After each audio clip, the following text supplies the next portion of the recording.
Olá pessoal, boa noite. Hoje, para mim é um privilégio poder estar aqui conversando com vocês da Aliança de Farroupilha. Já fazia bastante tempo que a gente não se via. Acho que a última vez que a gente se viu foi ano passado, alguma coisa assim, né? Simone, infelizmente, não pôde estar aqui com vocês hoje. Ela disse, olha, manda um abraço para meus conterrâneos, porque ela se acha farroupilhense, né? Ela se acha farroupilhense porque o vô dela, o senhor Abel Burati, é ali de Nova Milano, nasceu ali, né? E ela, apesar de ter nascido em Caxias, já faz 25 anos que é professora do município de Farroupilha, já está quase se aposentando como professora, então ela diz que a cidade dela é Farroupilha. Eu disse, tá bom, não tem problema, não tenho, eu acho melhor ser farroupilhense que caxiense hoje em dia, né? Lá em Caxias a coisa está bem complicada, então que bom que ela escolheu uma cidade legal para se identificar. Mas hoje nós vamos conversar um pouquinho, então. O Diogo, quando me ligou, ele disse, Edgar, tu podia agendar essa data? Eu disse, ok, beleza, vamos. Foi alguma coisa desde o ano passado já, que ele havia pedido para eu estar aqui. E eu aceitei, então, esse privilégio de poder falar com vocês e estar aqui com vocês mais uma vez. Para começar, eu quero dizer o seguinte: a maior dificuldade para nós cristãos é que a gente não vive de regras. Você deve imaginar um pouquinho isso. Nós cristãos, nós vivemos por princípios. Quem vivia por regra era o judeu do Antigo Testamento. Ele tinha lá uma lista de regras que ele deveria cumprir e fazer. Nós cristãos, nós não temos essa lista de regras, nós vivemos por princípios. Como é que a gente pode pensar um pouquinho isso?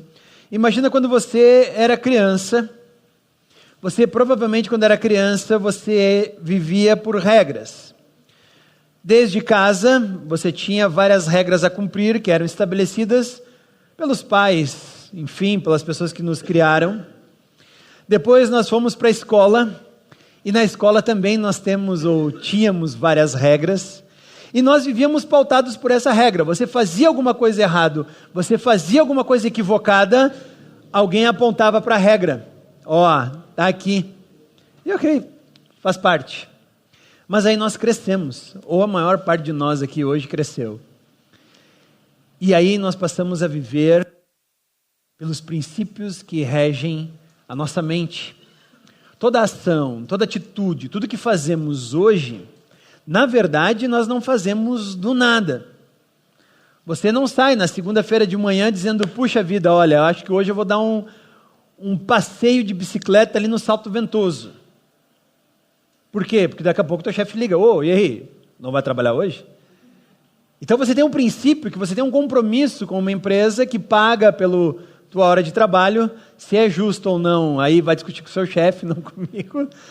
Mas você tem esse princípio, então, de levantar todos os dias que são úteis, ir até a tua empresa, cumprir um número X de horas de trabalho e depois ir para casa. É um princípio. Não, eu sou obrigado. Não, você não é obrigado, você pode pedir demissão. Você, não, mas se eu pedir demissão, eu perco meu salário, meu emprego, aquilo que financia o meu carro, a minha casa, a minha comida, minhas viagens. Isso, está vendo como é um princípio? Você tem por princípio desfrutar algumas coisas da vida. A forma de ganhar, a não ser assaltando, e eu espero que você não faça isso, é trabalhando. E você então levanta de manhã todos os dias por esse princípio. Você tem um contrato de conveniência com alguém que contratou teus serviços, para que no final do mês você receba o teu salário e faça um bom usufruto dele. Você vive por princípios. Então, a maior dificuldade do cristão é tentar estabelecer esses princípios. Eu tenho feito um estudo em algumas áreas aonde o cristão, às vezes, ele peca por excesso ou até por falta desses princípios. E hoje eu vou falar com vocês sobre um assunto que eu não sei se é só na nossa região, mas em geral é um tabu muito grande assim para nós conversarmos e falarmos. Tanto que quando eu falar, você já vai ficar vai se mexer na cadeira. Eu nem vou olhar até para cima quando eu falar. Nós vamos falar sobre dízimos e ofertas. Pronto, já se mexeu, já deu aquela mexidinha, já deu aquele primeiro impacto, né?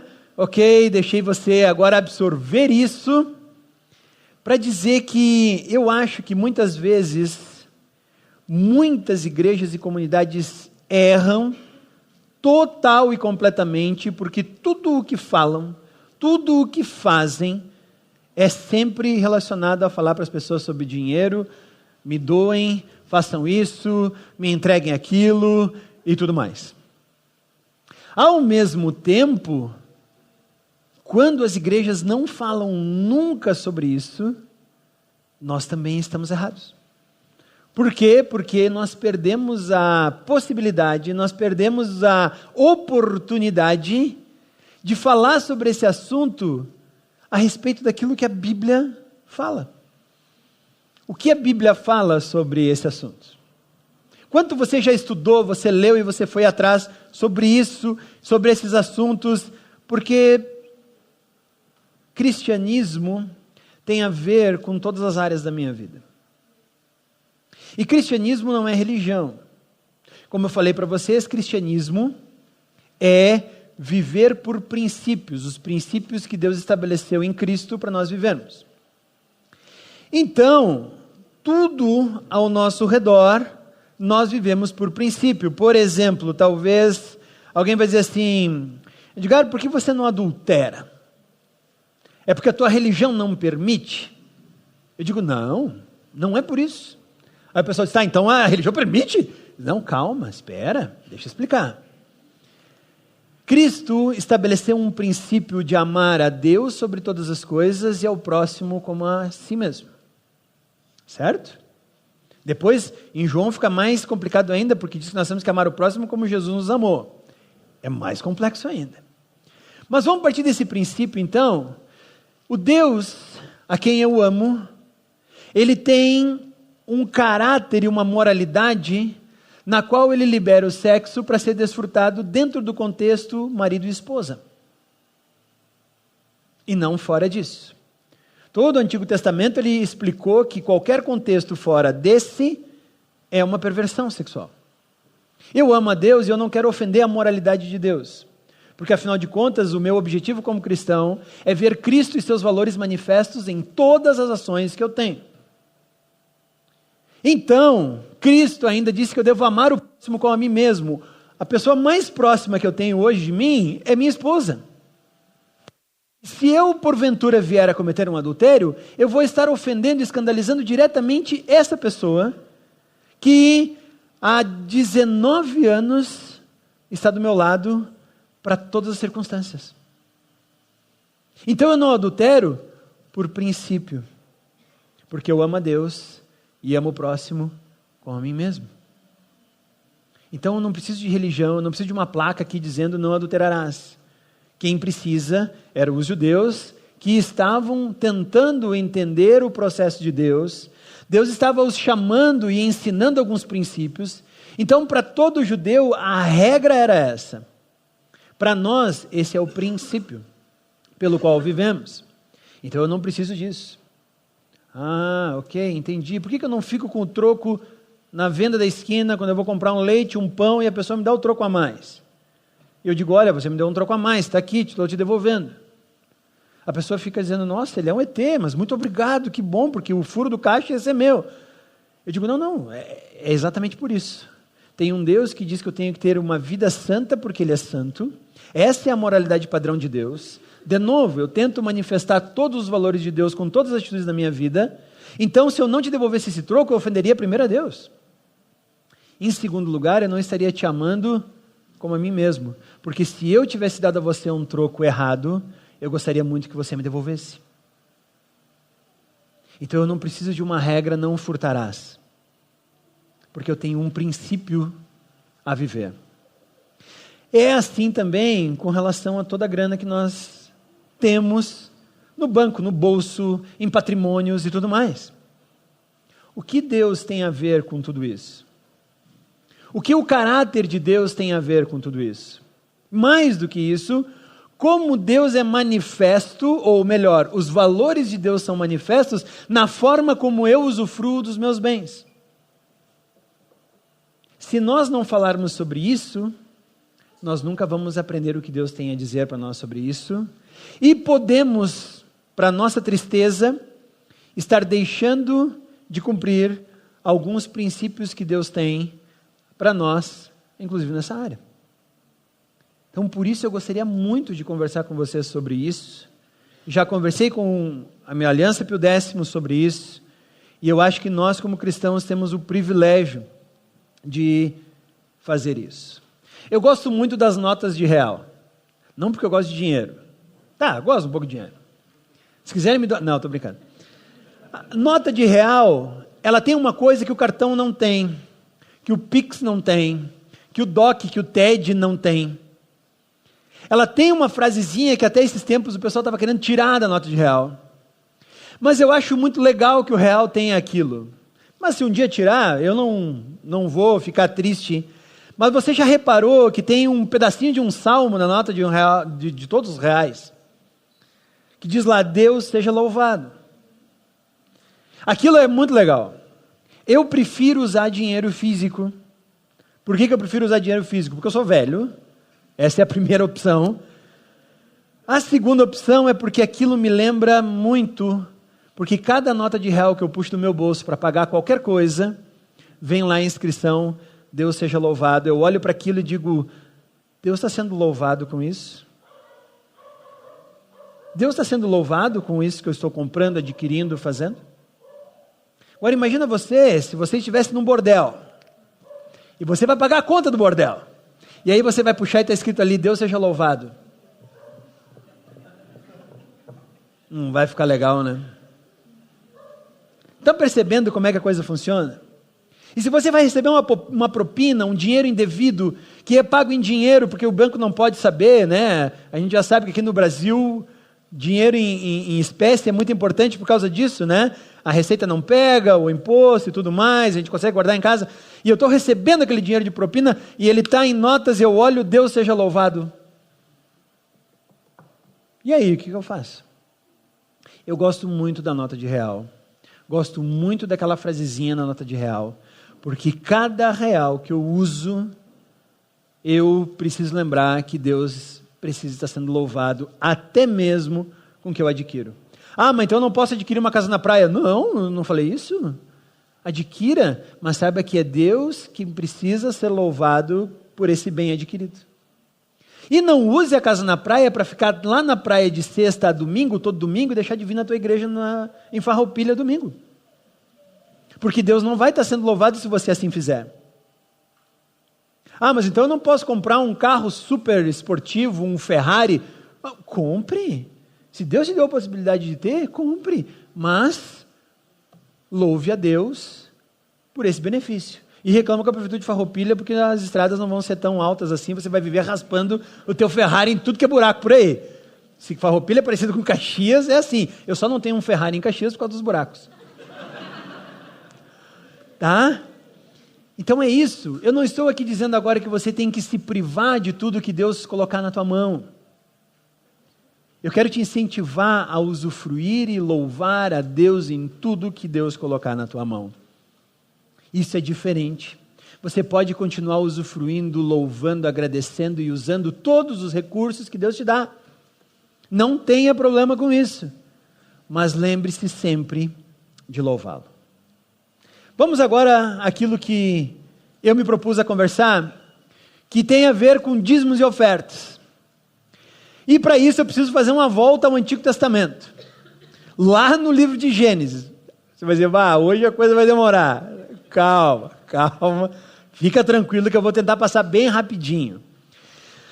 Primeira vez que nós ouvimos falar uma palavra chamada Maser, do Antigo Testamento, que é o hebraico, que é uma palavra que designa a 10ª parte.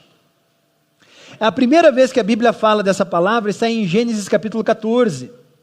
Quando Abraão está voltando da vitória numa guerra em que ele foi lá resgatar o seu sobrinho, Ló, e aí o rei de Sodoma chega para ele e diz assim, Abraão, o seguinte, me dá as pessoas e fica com todos os bens para você. E aí Abraão disse, eu não, para que tu diga que eu fui enriquecido com a riqueza de Sodoma? Não aceito isso. E eis que surge uma figura misteriosa, chamada Melquisedeque, um rei sacerdote da cidade de Salém, que depois viria a ser Jerusalém. Quem que é esse Melquisedeque, Edgar? Eu não vou falar hoje, porque aí ficaria muito longo. Peça para o Diogo trazer no próximo estudo alguma coisa assim. Quem é Melquisedeque? Qual é a ordem sacerdotal de Melquisedeque, do qual é comparado o sacerdote de Cristo, lá no livro de Hebreus. Tá? Mas essa figura aparece do nada, e Abraão reconhece uma função de Deus no ministério de Melquisedeque, e dá, inclusive, para Melquisedeque 10% do que ele tem. E ele diz, está aqui, estou entregando na mão de Deus. Olha o que Abraão está fazendo, olha o que significa essa passagem. Abraão diz, eu não quero enriquecer com bens inadequados, mas quero glorificar a Deus com a vitória que Ele me deu e estou entregando para Ele 10%. Ali surge essa ideia, então, 10%, será que isso era comum naquela época? Não era comum naquela época? Talvez sim, talvez não. A gente não pode dizer. Mas o neto de Abraão, em Gênesis 28, Jacó, quando está fugindo do seu irmão, vai sonhar, vai dormir num local, vai ver vai ver uma escada, lá em cima tinha os anjos, desciam, subiam, e ali naquele momento, Jacó vai fazer um voto, dizendo assim, se Deus me abençoar, tudo que eu ganhar, 10% eu vou entregar para Ele. A mesma palavra que o avô usou. Então a gente não sabe se isso era um costume antigo ou não. Porque para Jacó falar que se Deus me abençoar eu vou dar 10%, então não era comum. Porque se fosse comum ele não precisava fazer um voto desse tipo. Abraão fez. Então a gente não tem como saber se era ou não algo comum de se fazer. Mas aí surgiu então essa ideia da 7ª parte. Quando Deus vai normatizar a lei lá em Levítico 27... ele vai dizer que os judeus deveriam entregar aos sacerdotes no tabernáculo e depois no templo a 10ª parte dos seus bens. Aí de novo a palavra 10%, dízimo, ali que vem essa palavra. E essas ofertas entregues aos sacerdotes seria por 3 propósitos. Primeiro, elas seriam um alimento para o ofertante, porque o ofertante poderia comer em comunhão com o sacerdote esses 10% que ele levava. Então ele desfrutava também disso. Ao mesmo tempo, também era a parte dos levitas. Os levitas, eles não iam ganhar terra para plantar. Então eles viveriam com a 10ª parte que os israelitas trariam para eles. E a 3ª parte seria para o cuidado dos pobres. Os sacerdotes e levitas também iam se responsabilizar por isso. Então o judeu entregava tudo isso. Aí você vai dizer, o judeu entregava 10%? Não. O judeu entregava em média de 23% a 28% da sua renda. Então olha, eu estou só pedindo para você entregar 10%, eu já estou fazendo um desconto para você. Não, estou brincando, eu não estou pedindo nada, tá? Na minha mão é mais barato. Não, estou brincando. Por quê? Porque se você olhar Levítico 27, diz que 10% era dos levitas. Deuteronômio 14 diz que mais uma parte deveria ser entregue para os festivais, as festas que eles faziam. Então, quando o judeu ia participar das festas, ele não pagava nada. Por quê? Porque já tinha dado o dízimo dos festivais.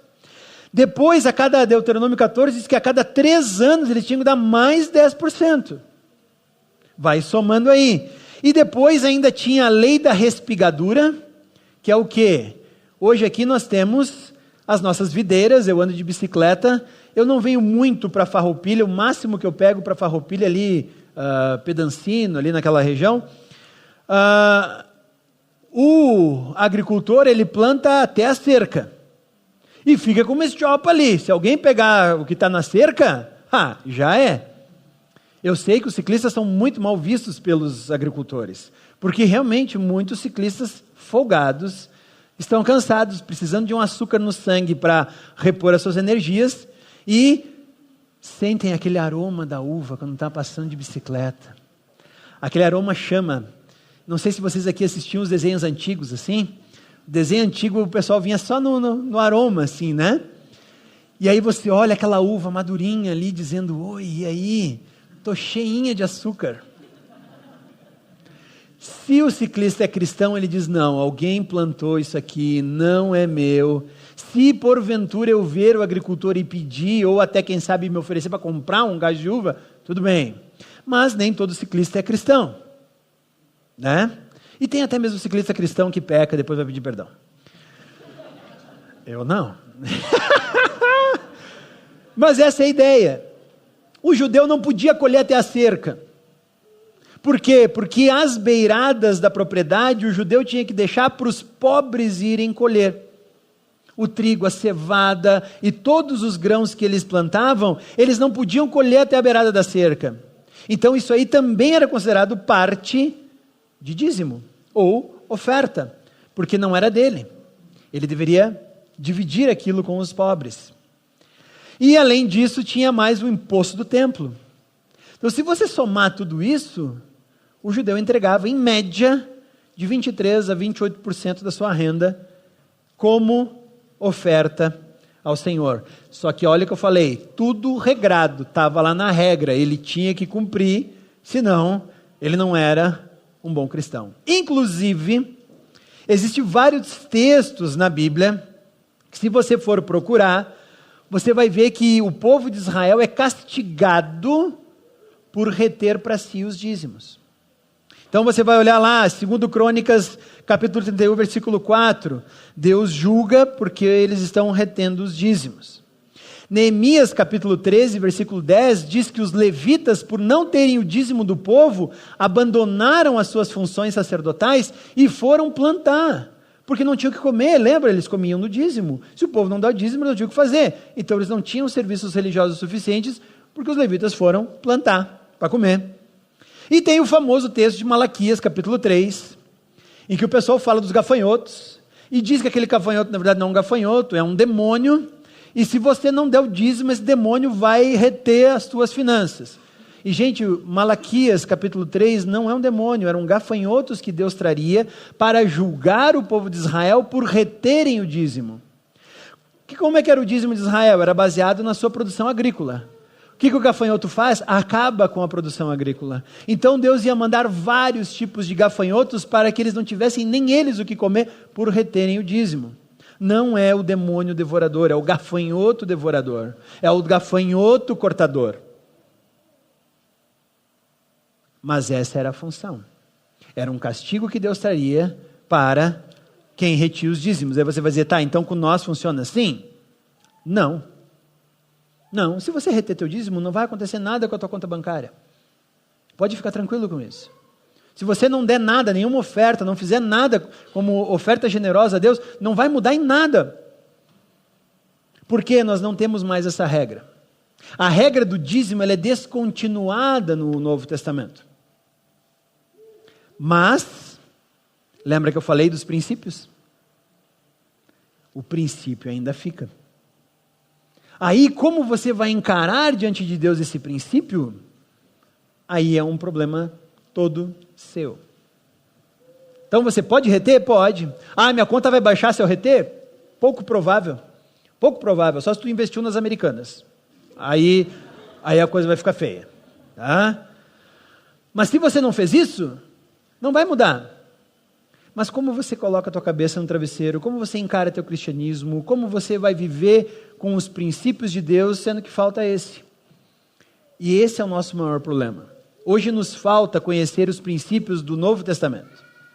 Então, no Antigo Testamento, as regras e as ações, elas eram normatizadas. A mentira, o adultério, o furto, os dízimos, tudo isso era normatizado, estava escrito. Alguém apontava e dizia, está aqui. Mas como nós cremos que o cristianismo, ele é uma revelação mais elevada do judaísmo do Antigo Testamento, então nós vivemos por princípios. E nós não cometemos a mentira, o adultério, o furto. E por que não falamos então sobre ofertas financeiras? Por que não conversamos sobre o princípio que está por trás de fazermos ofertas financeiras? Então, eu quero te convidar agora a abrir um texto do Novo Testamento, escrito pelo apóstolo Paulo na segunda carta aos Coríntios. E nós vamos ler um trecho longo. Nós vamos começar no versículo 1 do capítulo 8. Não vou dizer até onde nós vamos para você não ficar assustado. Então a gente vai indo, e quando vê, chegou. Né? É mais ou menos assim que você faz com um ciclista iniciante. Tu vai fazer 25 quilômetros, mas não conta para ele que vai fazer 25. Diz, cara, vamos pedalar comigo? Vamos. Saímos aonde? Saímos daqui, beleza. Até onde nós vamos? Vem comigo. Vem comigo. Vem comigo. Se tu falar 25, ele não vai. Então, deixa ele vir contigo. De repente ele chegou, aí tu diz para ele, cara, fizemos 25. 25? Pô, eu estou bem, né? Esse cara, tu está bem. É isso aí. Então é mais ou menos assim. Então, vamos comigo? Segunda carta aos Coríntios, capítulo 8, versículo 1. O apóstolo Paulo está dizendo assim: agora, irmãos, queremos que vocês tomem conhecimento da graça que Deus concedeu às igrejas da Macedônia. No meio da mais severa tribulação e grande alegria e extrema pobreza deles, transbordaram em rica generosidade. Pois dou testemunho de que eles deram tudo quanto podiam, e até além do que podiam, por iniciativa própria. Eles nos suplicaram insistentemente o privilégio de participar da assistência aos santos. E não somente fizeram o que esperávamos, mas entregaram-me primeiramente a si mesmos ao Senhor, e depois a nós, pela vontade de Deus. Assim, recomendamos a Tito que, assim como ele já havia começado, também completasse esse ato de graça da parte de vocês. Todavia, assim como vocês se destacam em tudo, na fé, na palavra, no conhecimento, na dedicação completa e no amor que vocês têm por nós, destaquem-se também nesse privilégio de contribuir. Não estou dando uma ordem, mas quero verificar a sinceridade do amor de vocês, comparando com a dedicação dos outros.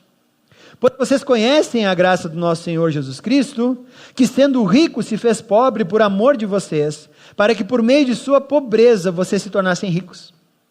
Esse é meu conselho.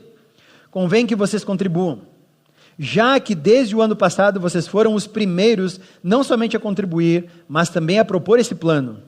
Agora completem a obra, para que a forte disposição de realizá-la seja igualada pelo zelo em concluí-la, de acordo com os bens que vocês possuem.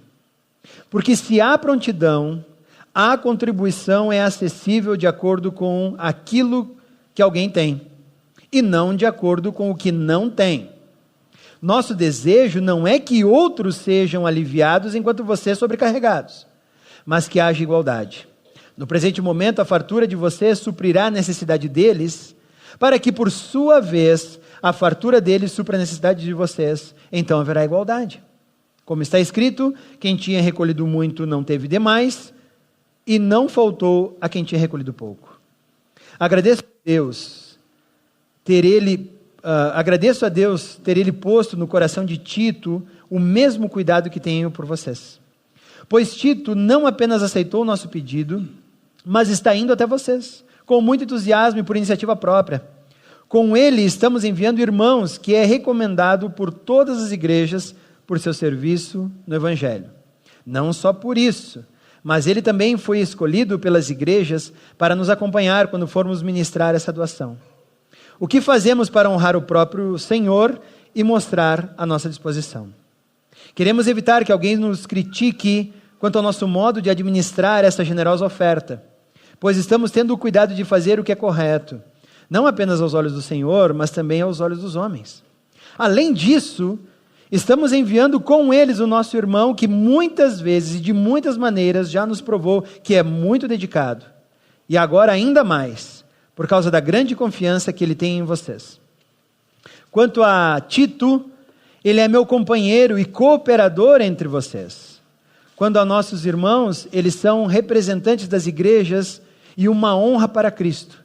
Portanto, diante das demais igrejas, demonstrem a esses irmãos a prova do amor por vocês, a prova do amor que vocês têm e a razão do orgulho que temos de vocês.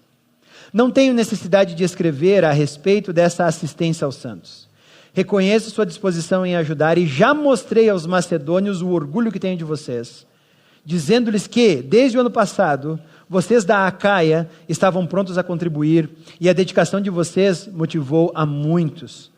Contudo, eu estou enviando os irmãos para que o orgulho que temos de vocês a esse respeito não seja em vão, mas que vocês estejam preparados, como eu disse que estariam, a fim de que, se alguns macedônios forem comigo e os encontrarem despreparados, nós, para não mencionar vocês, não fiquemos envergonhados por tanta confiança que tivemos. Assim, achei necessário recomendar que os irmãos os visitem antes e concluam os preparativos para a contribuição que vocês prometeram. Então ele estará pronto para a oferta generosa, e não como algo dado com avareza. Lembrem-se, aquele que semeia pouco também colherá pouco, aquele que semeia com fartura também colherá fartamente. Cada um dê conforme determinou em seu coração, não com pesar ou por obrigação, pois Deus ama quem dá com alegria. E Deus é poderoso para fazer que toda a graça lhe seja acrescentada, para que em todas as coisas, em todo o tempo, tendo todo o que é necessário, vocês transbordem em toda boa obra, como está escrito, distribuiu, deu os seus bens aos necessitados, sua justiça dura para sempre. Aquele que supre a semente ao que semeia e o pão ao que come, também lhe suprirá e multiplicará a semente e fará crescer os frutos da sua justiça. Vocês serão enriquecidos de toda forma, para que possam ser generosos em qualquer ocasião, e por nosso intermédio, a sua generosidade resulte na ação de graças a Deus. O serviço ministerial que vocês estão realizando não está apenas suprindo a necessidade do povo de Deus, mas também transbordando em muitas expressões de gratidão a Deus. Por meio dessa prova de serviço ministerial, outros louvarão a Deus pela obediência que acompanha a confissão que vocês fazem do Evangelho de Cristo e pela generosidade de vocês em compartilhar seus bens com eles e com todos os outros. E nas orações que fazem por vocês, eles estarão cheios de amor por vocês, por causa da insuperável graça que Deus tem dado a vocês. Graças a Deus por seu dom indescritível. Capítulo 8 e 9 da segunda carta aos Coríntios, Paulo fala aos coríntios sobre qual deve ser a postura do cristão a respeito das ofertas. Falar de dízimo e igreja não é muito aconselhável, porque como eu falei para vocês, dízimo está dizendo que tem que ser 10%.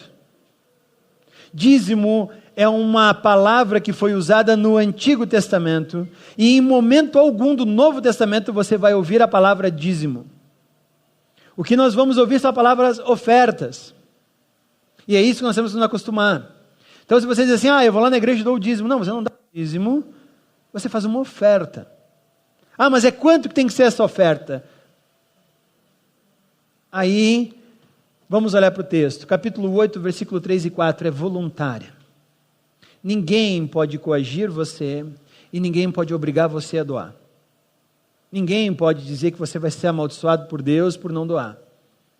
Ninguém pode ter uma obrigação, está aqui, você tem que dar, quem não dá, porque isso é uma norma do Antigo Testamento. Nem Paulo apela para isso. Nem Paulo, porque Paulo poderia, como judeu, dizer, olha, tem uma regra lá no Antigo Testamento, mas ele diz, nem eu vou usar essa regra, porque Paulo entendia a descontinuidade da ideia do dízimo do judeu para a oferta do cristão. Então ninguém pode obrigar ninguém a doar. Versículo 7 do capítulo 8 é uma manifestação de generosidade. Quando eu oferto, é uma manifestação daquilo que eu entendo de Cristo, assim como é a fé, como é a sabedoria e como é o amor. Então nós seríamos cristãos não completos se a gente vive da fé, fala do amor, estuda a palavra de Deus, mas não oferta. E não sou eu que estou dizendo. Sei que o pessoal vai dizer, mas olha só. Não, leia a Bíblia, está ali, eu acabei de ler o texto para você. Capítulo 8, versículo 7 diz que a oferta é uma manifestação da generosidade que Deus tem por nós e nós para com Ele, assim como é a fé, a sabedoria e o amor. Então eu não posso ser um cristão muito sábio se eu sei a Bíblia de cor, mas não oferto. Versículo 8 do capítulo 8 não é um mandamento, aquilo que eu falei para vocês que Paulo fala, é uma prova de comunhão com Deus. Eu tenho lá no Pio Décimo, volta e meia, eu digo o seguinte: nós dizemos que temos fé. Ok, que legal, que bom. Mas quando que a fé se faz operante? Quando eu obedeço aquilo que Deus pediu. Então, a fé, ou melhor, a obediência é a manifestação da fé. Como eu falei para vocês, se eu não adultero e eu obedeço a moral de Deus e a integridade do meu próximo como a mim mesmo, a minha fé é materializada quando eu não adultero, quando eu não furto, quando eu não roubo. E Paulo está dizendo que até nas ofertas a minha fé se torna material, se torna visível. Nós não somos cristãos para viver no mundo das ideias. Nós somos cristãos chamados a viver no dia a dia. Nós temos filhos, nós somos filhos, nós temos emprego, nós moramos em uma cidade que nós temos que expressar a nossa vida dentro de uma sociedade. Cristianismo não é uma fé que a gente vive lá no mundo das ideias, como imaginava Platão, né, no mundo da perfeição. Cristianismo você traz para cá. E você mostra a ele como você age em todas as áreas da tua vida. Cristianismo não é uma religião para a gente vir aqui, ficar meditando, sentar em posição de lótus, meditar e sair aliviado com tudo que aconteceu. Não. Cristianismo também não é uma religião de fazer coisas, de fazer atos religiosos.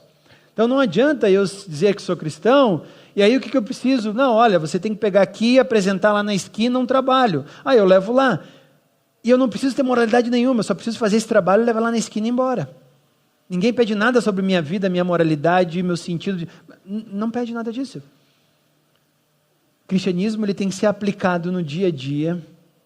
O cristianismo é aplicado na forma como eu sou pai, como eu sou mãe, como eu sou filho, como eu sou filha, como eu sou aluno, como eu sou professor, como eu sou como supervisor, como empregado, como dono da empresa, como gari, como qualquer coisa. O cristianismo vem para o campo da ação, e Paulo diz que é assim que se materializa a fé, por meio da obediência, até mesmo na contribuição financeira. Versículo 9 é um exemplo de Cristo. Paulo diz: Cristo se fez pobre para nos dar riqueza, também nós podemos contribuir para com outras pessoas. Versículo 12 tem que ser proporcional e na possibilidade de cada um. Então, tem que ser 10%, eu não sei. Lá no Pio Décimo nós temos pessoas que volta e meia nós entregamos dízimos para ela. Estava falando com o Diogo aqui. Se você faz parte da Aliança Bíblica Pio Décimo, você diz assim: perdi meu emprego, esse mês eu não tenho o que comer, nós vamos como igreja providenciar isso para você. Minha conta de luz está atrasada, nós vamos pagar a tua conta de luz. Esse dia chegou uma pessoa lá e diz: olha, meu avô precisa de um óculos e não tem dinheiro para pagar. Não tem problema, leva ele no médico, traz aqui a receita, mandaremos fazer o óculos para o teu avô. Então é proporcional, às vezes você vai precisar pedir 10% para a igreja. E a igreja vai ter que te dar, porque você faz parte dessa comunidade. É isso que Paulo está dizendo aqui. Tem gente passando necessidade. O pessoal da Macedônia, o pessoal de Coríntio já está contribuindo para que outros tenham acesso a isso. Então não é só dar, é também muitas vezes receber. E saber que pode chegar para uma comunidade e receber. E nós temos lá no Pio Décimo, a gente chama de ação social, que é justamente para isso. Que qualquer membro de nossa comunidade que passa por qualquer necessidade financeira, ou mesmo precisa de uma ajuda médica, nós ajudamos. Nossa igreja ajudou um casal que estava em uma situação, precisou de médico particular para fazer um tratamento, e nós demos R$30 mil para esse casal fazer esse tratamento. Como comunidade. E esse casal foi muito abençoado pelas ofertas que esse pessoal trazia para a igreja. E a igreja pôde manifestar amor por eles até mesmo nisso. Então é infantil achar que dízimo é só para dar. Dízimo é para contribuir, ou ofertas para contribuir para que à medida que a comunidade achar necessário, os líderes da comunidade vão distribuir. Por quê? Porque eles são chamados por Deus para estarem ali e administrar esses bens, é isso que Paulo fala. Lembra que Paulo disse, olha, algumas pessoas acham que nós vamos administrar mal esse dinheiro, mas nós não vamos fazer isso. Às vezes eu sei que tem pessoas que dizem assim, eu não vou dar o meu dízimo porque o pessoal vai investir errado. E eu digo o seguinte, gente, se você reter a tua oferta, você está pecando. Se o cara que recebe a tua oferta investir mal a tua oferta, é ele que está pecando. Decida você quem vai pecar agora.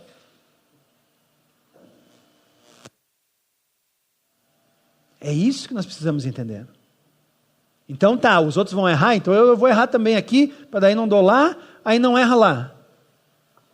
Decida sobre quem você quer que a mão de Deus esteja. Eu não quero que seja sobre mim, então eu entrego. O cara está investindo mal. Aí a responsabilidade de Deus é sobre ele. Então tem que ser proporcional. Às vezes eu vou dar 1%, às vezes eu vou dar 10%, às vezes eu vou dar 50%.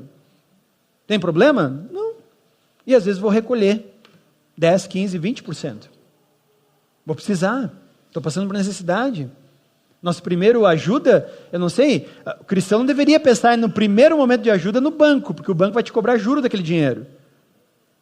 A igreja pode te ajudar. Uma vez nós ajudamos um casal que estava perdendo a casa e estava precisando de 40 mil reais. E nós ajudamos. Por que nós podemos ajudar? Porque nós tínhamos em caixa. Por que nós tínhamos em caixa? Porque o pessoal oferta. E a gente pode fazer isso. A gente pode fazer isso. É um princípio de generosidade, versículos 13 e 14 do capítulo 8. É mostrar generosidade. Quando eu me torno cristão, eu tenho que olhar o quanto Deus foi generoso. Nosso versículo mais famoso, porque Deus amou o mundo de tal maneira que deu o que Ele tinha de mais importante, seu Filho. Deus não poupou nada para nós estivermos lá. Então Deus é generoso, também eu quero ser. Longe de mim ser avarento, dizendo-me ser representante de um Deus generoso. Esse é o grande problema. Capítulo 9, versículo 3 e 4, deve-se estar sempre pronto para doar. Olha o que Paulo diz aí. Estou mandando uma galera aí, e eu sei que vocês vão estar prontos para doar, porque se não estiverem prontos, eu vou passar vergonha, vocês também. Porque o cristão tem que estar sempre pronto a ofertar. E é isso que eles precisavam fazer agora. Versículo 5, a generosidade deve substituir a avareza.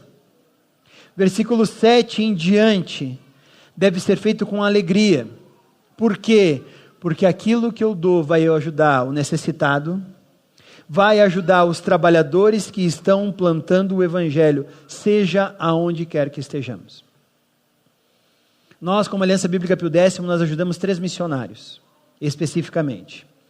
O André Maroto tem um trabalho na Sérvia com o Teach Beyond, e ele agora está migrando para um novo ministério chamado Beyond Borders, onde ele está auxiliando refugiados africanos na ilha de Lesbos, na Grécia, que estava entrando para a Europa via Turquia, mas agora com a situação do terremoto está tudo parado, ele tem um campo enorme de refugiados nessa ilha de Lesbos.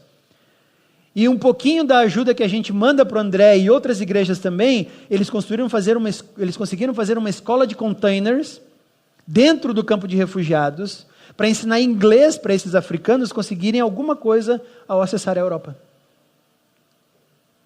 Você não imagina, mas tem dinheiro do Brasil, do Rio Grande do Sul, de Caxias do Sul, de uma igreja minúscula em Caxias do Sul, chegando até a Grécia para ajudar refugiados africanos a aprenderem inglês para terem uma vida melhor quando acessarem a Europa. Isso para mim é motivo de orgulho. Nós também ajudamos o Ministério Palavra da Vida na Espanha, com a família Custódio, que estão lá. E todo mês a gente lê uma cartinha que os missionários mandam para nós. E a semana passada eu li a carta do Custódio dizendo assim, muito obrigado pela ajuda de vocês. Tivemos um acampamento e tivemos 4 pessoas que depositaram fé em Cristo naquele acampamento. Vai dizer, nossa, 4 pessoas, para que investir tanto? Para que investir mais de R$1.000 por mês para esse cara estar lá? Para 4 pessoas. Nós estamos falando de Espanha. 4 pessoas em um mês dizendo sim para Jesus Cristo é muita coisa na Europa. Para vocês terem uma ideia, o país mais cristão da Europa ainda é a Alemanha. Não tem 7% de cristãos ativos em todo o país. E nós estamos falando do mais. Nós estamos falando do mais. O Custódio diz, olha, eu às vezes saio, ele mora em Barcelona, na verdade ele mora em San Celoni, na grande Barcelona. Ele diz assim, eu tenho que subir às vezes os Montes Pirineus. Em um domingo eu subo os Pirineus e eu prego em 4 igrejas, porque não tem pastor para pregar nas igrejas. Por que não tem pastor para pregar nas igrejas? Porque não tem recurso. As igrejas são minúsculas. As igrejas europeias estão encolhendo. Então ajuda a expansão do evangelho. Estamos ajudando também o Arthur Lupion. Talvez alguns de vocês conheçam, ele era da Aliança Centro, depois passou um tempo em Gramado. O Arthur Lupion está no Uruguai há 4 anos. E eu estava conversando com ele essa semana, pedindo como é que ele está e tudo mais. E nós, como Pio X, ajudamos também no Ministério do Teach Beyond no Uruguai, que é um país extremamente complicado de pregar o evangelho e fazer alguma coisa. Eles estão lá em 4 anos, eles já conseguiram uma equipe de 17 pessoas. Isso para o Uruguai é assim, quase um avivamento. Por que ele pode estar lá? Porque tem gente aqui do Brasil dando dinheiro, contribuindo, e tem uma igreja que está fazendo o meio de campo, dizendo, e aí Arthur, como é que está? O que tu precisa? Como é que podemos ajudar? Vamos enviar o dinheiro para o Arthur.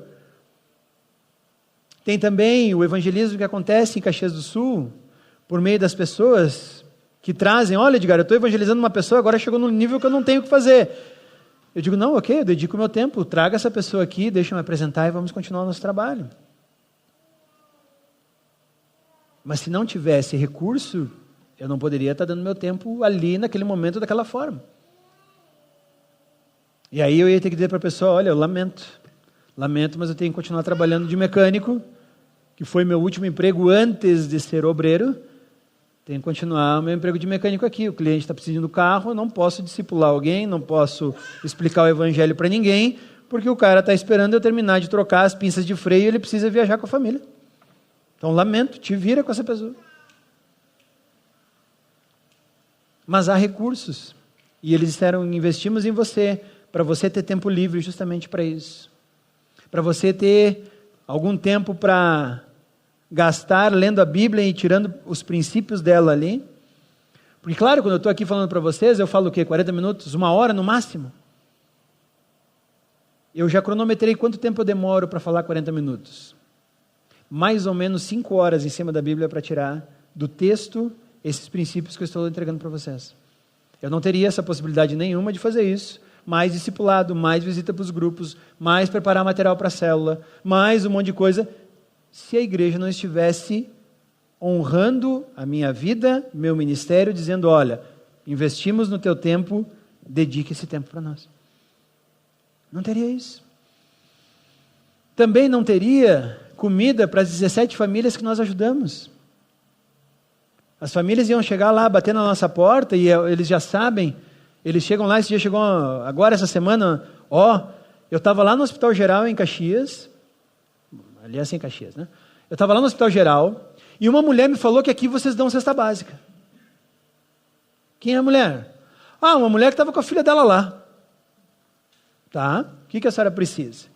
Aí fui lá, visitei a casa dela, vi que a casa dela, ela tinha o Minha Casa Minha Vida, que o vizinho fez uma reforma embaixo, começou a cair o prédio. Aí ela teve que sair, então ela está morando enquanto consertam o prédio, de favor, na casa de uma outra pessoa. Ela e 2 filhos, ela não tem marido. Ela estava sem emprego. Essa semana ela me ligou dizendo, sexta-feira, que vai fazer uma entrevista de emprego na JBS, lá na Parada Cristal. Eu vi que tinha 2 crianças ali, e eu disse para ela, pode passar lá na Aliança, pegar uma cesta básica. O dia que ela foi pegar a cesta básica, o Fofo estava no banheiro. Só para saber, quem é o Fofo? O Fofo é o cara que trabalha comigo, cuidando dos jovens lá na Aliança. O banheiro do Pio X, como só sai eu e o Fofo, nós usamos a liberdade de às vezes não fechar. Né? É só eu e ele mesmo. Só que aí o que acontece? Ela chegou ali na entrada e tem você não vê o acesso ao banheiro, mais ou menos como vocês aqui, imagina as portas lá e tem o muro de entrada, um painel. E ela chegou e eu disse, sim, Rutileia é o nome dela. Trouxe os filhos ali, conversei um pouquinho com eles e desci pegar a cesta básica em uma caixa de leite que nós tínhamos lá embaixo, separado. Entreguei para ela, foi embora, tal, não sei o quê, o Fofo sai do banheiro Ele disse, cara, tu não sabe o que eles falaram quando tu desceu lá. Eu disse, não. Quando tu desceu, eu ouvi a voz de uma criança dizendo, mãe, quando ele dá a cesta básica, nós vamos tirar a barriga da miséria, né? E ela disse, sim, se tiver massa, a mãe vai fazer uma massa quando chegar em casa. Por que isso foi possível? Porque alguém deu a sua oferta. Porque alguém deu um dinheiro para uma comunidade guardar cestas básicas. E hoje nós temos 17 famílias que recebem cesta básica, de vários bairros de Caxias. Então, o que é feito com as ofertas que as pessoas trazem é isso. Agora, Edgar, tu teria a possibilidade de manter o Arthur, o custódio, o maroto, a cesta básica? Eu não. Deus não me deu o privilégio de ter tanto dinheiro assim para sustentar. Se um dia eu tiver, com certeza vai ser um prazer sustentá-los. Mas hoje eu não tenho. Mas Deus me deu uma comunidade. E deu pessoas nessa comunidade que contribuem e fazem isso. E, inclusive, algumas pessoas que depois retornam, como eu falei para vocês, se alguém precisar de dinheiro, alguém precisar de alguma necessidade, a gente senta, conversa, e ninguém no Pio Décimo passa por dificuldade sem que antes nós tenhamos feito tudo para que aquela pessoa pudesse ser assistida pela sua igreja. Como está o princípio da contribuição e da oferta na tua vida? Como está isso para você? Eu sei que nós gostamos de ser cristãos, nós gostamos de ler a Bíblia, né? Agora estamos ainda em fevereiro, o pessoal gosta de ler a Bíblia em um ano, né? O pessoal ainda está patinando ali entre Números e Deuteronômio, se você mais ou menos fez esse propósito, né? O pessoal vai patinando, Números e Deuteronômio, deu graças a Deus que passou Levítico, né? Eu sei, eu leio a Bíblia todo ano, é assim, fica tranquilo. Mas, além disso, como estão os princípios da aplicação de todos desses padrões que Deus estabeleceu para nós? Ah não, grupo célula, checa, beleza, estou lá. Fazer devocional de manhã, ou de noite, ou de tarde, enfim, check, beleza, está tudo feito. Como é que está a leitura bíblica? Beleza, domingo, celebração, está tudo tranquilo. E quando chega na parte de ofertas, como é que está isso para você? E de novo, não é para mim que você tem que dar essa satisfação. Mas vai fazer parte da tua comunhão com Deus. Acerta isso com Ele. Chega em casa, conversa com Ele, pensa. É você que vai decidir. Então você vai dizer, olha, está apertado, cara, eu não consigo 10%. Ninguém aqui está falando em 10%. Porque enquanto havia muita gente rica colocando caixas e caixas de moeda no gasofilácio do templo, Jesus olhou para os discípulos, estão vendo aquela senhorinha lá?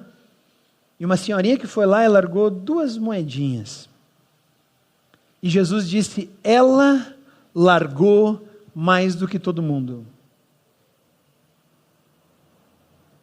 Domingo passado, 2 crianças vieram me cumprimentar lá no Pio Décimo, e uma delas tinha 2 moedinhas na mão.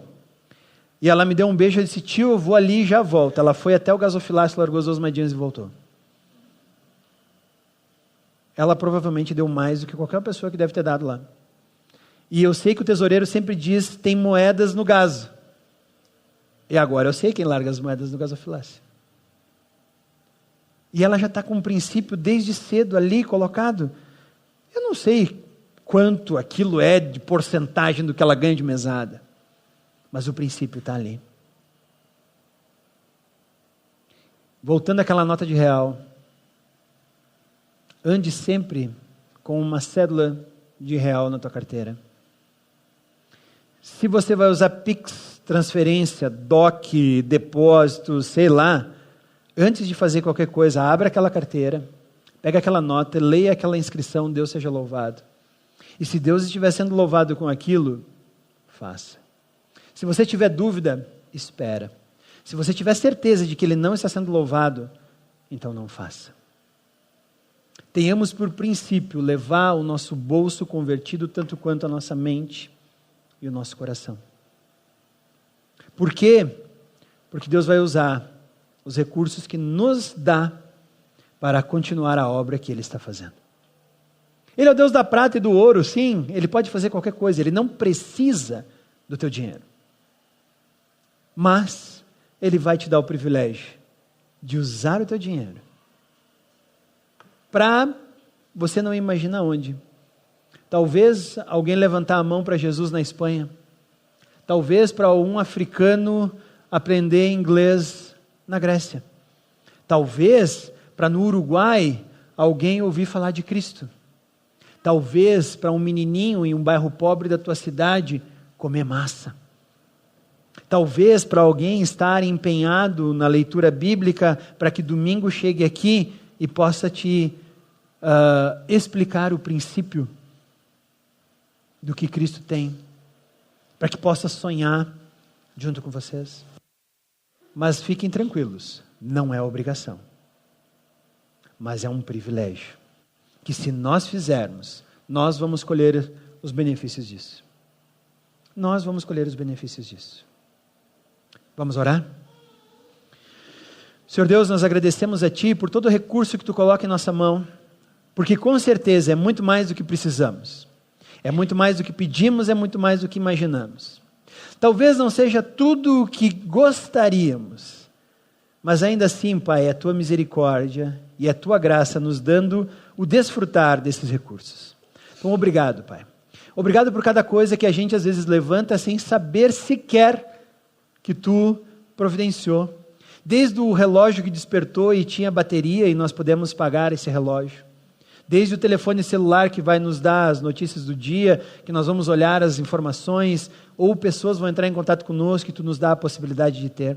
A internet, o Wi-Fi da nossa casa, o dinheiro que pagamos para aquilo também vem de Ti. O combustível do carro ou a passagem do ônibus que nós vamos usar para ir até o nosso trabalho.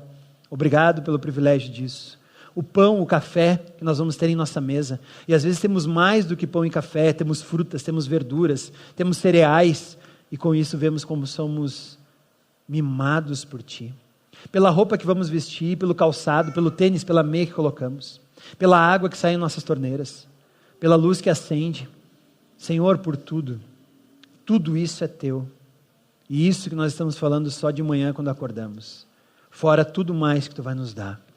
Senhor, somos gratos por todos esses recursos que Tu nos dá. E também pelo privilégio de compartilharmos esses recursos para que a Tua obra aconteça, para que Tu sejas evidenciado e apresentado para pessoas, para que Tu possas ter pessoas que vão em diversos lugares do mundo usufruir daquilo que nós ofertamos para continuar a Tua obra, para pessoas que possam ter alimento e possam ter as suas necessidades básicas também quitadas, e para as pessoas que levam o Evangelho adiante, que cuidam da nossa igreja, que fazem os ministérios acontecer. Obrigado por tudo isso, porque é um privilégio ofertarmos a Ti um pouquinho de tudo aquilo que abundantemente Tu nos dá. Senhor, coloca isso em nosso coração. É para isso que agradecemos. Em nome de Cristo. Amém.